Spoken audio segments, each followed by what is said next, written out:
जननीं शारदां देवीं रामकृष्णं जगद्गुरुं पादपद्मे तयो श्रित्वा प्रणमामि मुहुर्मुहुः।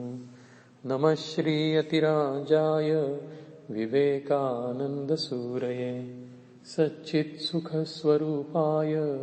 स्वामिने तापहारिणे। नमस्कार. स्टोरीज ऑफ वेदांत मॉन्क्स मध्ये आपण स्वामी गहनानंद महाराजांनी लिहिलेली पत्र पाहत आहोत.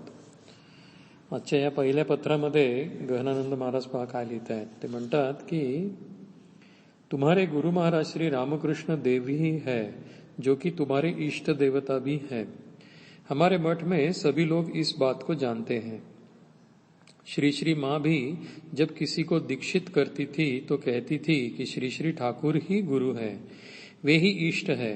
और श्री श्री ठाकुर पर लिखी गई श्री श्री रामकृष्ण लीला प्रसंग आदि पुस्तकों को ध्यान लगाकर पढ़ोगी तो शायद धीरे धीरे श्री श्री ठाकुर की महिमा का तुम्हें कुछ आभास मिलने लगेगा. नए भगवान, पुराने भगवान आदि तुम्हारी बातों को लेकर मैं कुछ कहना नहीं चाहता. अच्छा है ऐसी बातें न करो. 8-10 वर्षों तक निष्ठा, लगन और व्याकुलता के साथ श्री श्री ठाकुर का नाम जप करती रहो. जैसे अपनी माँ से बिछड़ा हुआ बालक अपनी माँ के लिए माँ माँ पुकार कर रोता बिलखता है, उस प्रकार जब तुम हर घड़ी श्री श्री ठाकुर का नाम लेने लगोगी तभी तुम्हें उनका नाम लेने में आनंद मिलेगा. मुझे चिट्ठियां लिखती रहो. आध्यात्मिक जीवन में धैर्य की बड़ी आवश्यकता है. मैं तुम दोनों के लिए हमारे प्रभु से निरंतर प्रार्थनाएं करता रहता हूं. पुढचं एक लहान पत्र आहे. त्यामध्ये महाराज म्हणतात की लिहितायत, तुम्हारे पूज्य पिता के निधन का संवाद 22 जनवरी को यहाँ पहुंचा. चिट्ठियों के ढेर में से तुम्हारा कार्ड अभी अभी मेरे पास पहुंच पाया.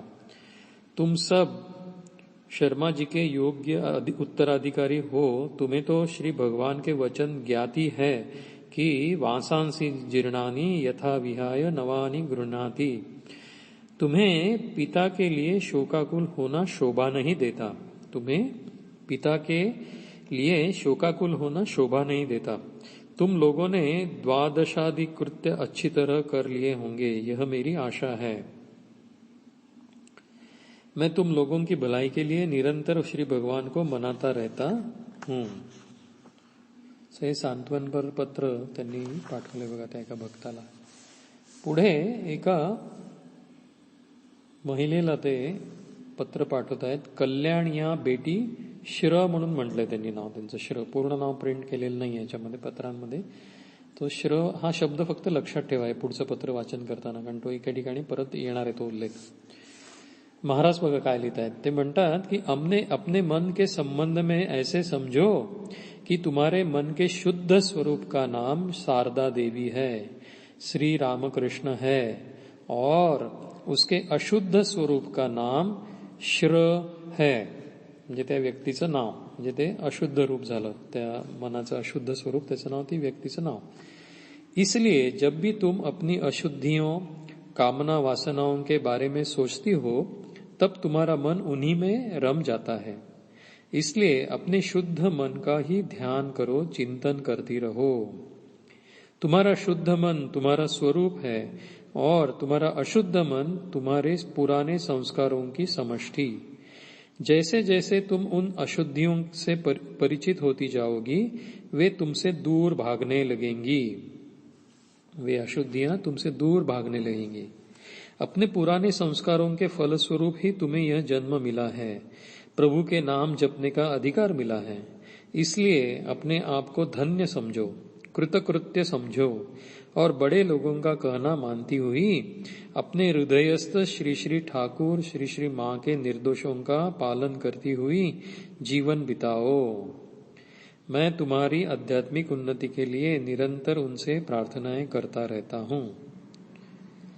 या पत्राच्या शेवटी स्वामी तत्परानंद महाराजांनी ठाकूरांचा, रामकृष्ण देवांचा एक उपदेश दिलेला आहे. तो असा आहे की ब्रह्मचर्य पालन किए बिना, ठाकूर म्हणतात, ब्रह्मचर्य पालन किए बिना, वीर्य धारण किए बिना सूक्ष्म आध्यात्मिक तत्वों की धारणा नहीं होती. सूक्ष्म आध्यात्मिक तत्वों की धारणा नाही होती.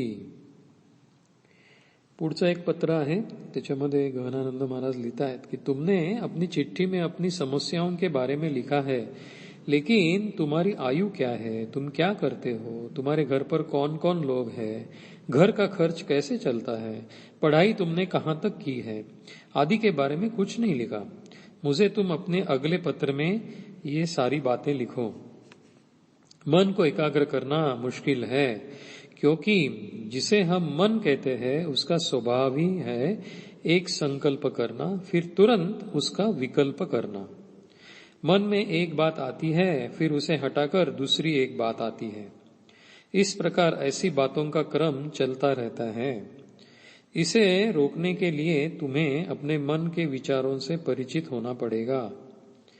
मुझे लिखो, फिर मैं तुम्हें लिखकर बताऊंगा. फिलहाल मैं तुम्हारी भलाई के लिए श्री श्री ठाकुर से नियमित प्रार्थनाएं करता रहता हूं. तुम्हारा एकांत शुभार्थी स्वामी गहनानंद. पुढचं पत्र 26 ऑक्टोबर 2000ला महाराजांनी पाठवलेलं आहे एका महिला भक्ताला. महाराज लिहितात त्या पत्रामध्ये की परीक्षाओं में सफलता प्राप्ति हेतु बधाई. तुम्हारी परीक्षाओं के क्या विषय रहे थे, दर्शन या संस्कृत? क्या तुम अब अंग्रेजी में एमए करोगे या पीएचडी करोगे? मंत्र दीक्षा के समय जैसा बताया गया है वैसा ही करते जाओ. उससे अधिक और कुछ करने मत जाओ और अपनी भावनाओं को अत्यधिक दबाने की भी आवश्यकता नहीं है. लोगों का ध्यान आकर्षित न करो कि तुम आध्यात्मिक जीवन जी रहे हो. एक सामान्य जीवन जियो, एक सामान्य जीवन जियो. समाज से अकेले न रहो और न ही उन लोगों का विरोध करो. अपना कुछ समय कभी कभार अपने आसपास के लोगों के साथ भी बिताओ और उनकी संगत का आनंद उठाना सीखो. मैं श्री श्री ठाकुर से तुम्हारी आध्यात्मिक उन्नति के लिए निरंतर प्रार्थनाएं करता हूं. पुढे या पत्राच्या शेवटी तत्परानंद महाराजांनी माताजींचा एक उपदेश दिलेला आहे, तो मी वाचतो आता. माताजी म्हणतात, शारदादेवी म्हणतात की कर्म तो करना ही चाहिए. कर्म करते करते कर्म का बंधन कट जाता है, तभी निष्काम भाव का उदय होता है. एक क्षण के लिए भी कर्म छोड़कर रहना उचित नहीं. एक क्षण के लिए भी कर्म छोड़कर रहना उचित नाही, असं माताजी म्हणतात. पुढचं पत्र आहे 20 ऑक्टोबर 2000ला लिहिलेलं महाराजांनी एका महिला भक्ताला.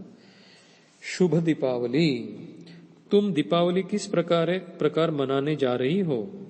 ऐसे शुद्ध दिवसों पर तुम अपना मन ज्यादा से ज्यादा इष्ट मंत्र का जप करने में लगाओ और अध्यात्म संबंधी कुछ अध्ययन करने का प्रयास भी करो.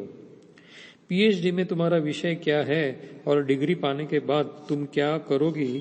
क्या कॉलेज में अध्यापिका बनोगी? इसमें ज्यादा तो मेहनत नहीं है. तुम इससे भी उच्च शिक्षा की डिग्री क्यों नहीं हासिल करती? पुढे आणखी महाराज लिहितायत कि अपने देश में गरीबों के लिए कुछ करने की योजना बनाने से पहले तुम स्वामी विवेकानंद और भगिनी निवेदिता के व्याख्यानों एवं पत्रों का अध्ययन करो. तुम तो पहले से निस्वार्थी हो और निस्वार्थता में किसी भी प्रकार के स्तर नहीं रहते. या तो तुम निस्वार्थी हो, नहीं हो, बस. तुम्हारा मन तुम्हारे इष्ट देवता का स्थान है. यदि तुम्हारा मन पवित्र नहीं होता तो तुम्हारे इष्ट देवता वहां कैसे रहते? और तुमने अपना शरीर, मन और बुद्धि उनके चरण कमलों में दे दिया है, तो तुम्हारा चरित्र कैसे अपवित्र हो सकता है? तुम केवल यह देखती रहो कि वे तुम्हें आसपास के लोगों के हित के लिए कैसे काम में लेते हैं. अंत में तुम्हारे जीवन में कोई भी अनिश्चितता हो ही नहीं सकती है, क्योंकि तुम उनका नाम अनवरत लेती रहती हो. उनकी सेवा ही तुम्हारे जीवन का भविष्य है और यही निश्चिंतता है. उनकी सेवा ही तुम्हारे जीवन का भविष्य है और यही निश्चिंतता है. तुम तो पगली हो, मेरी पगली बेटी, पर तुम्हें इसके लिए किसी प्रकार से गौरव करने की आवश्यकता नहीं है. हर एक व्यक्ति दुनिया में पागल है, कोई इसके लिए, कोई उसके लिए। तुमने श्री श्री ठाकुर को ऐसा बोलते हुए श्री रामकृष्ण वचनामृत में पढ़ा ही होगा। तुम इस बात को समझ ही सकती हो कि इस पगली बेटी के पिताजी को कैसा अनुभव हो रहा होगा जब तुम पगली हो गई होगी। मैं श्री श्री ठाकुर, श्री श्री माँ और स्वामी जी से प्रार्थना करता हूँ कि वे तुम्हारे जीवन को उनकी सेवा में लगाने के लिए तुम्हारे मन को शक्ती प्रदान करे। तुम्हारा शुभचिंतक स्वामी गहनानंद। आज आपण आपली वेळ इथे संपलेली आहे, आपण इथेच थांबूयात। ओम शांति शांति शांति। हरि ओम तत्सत। श्री राम कृष्णार्पणमस्तु।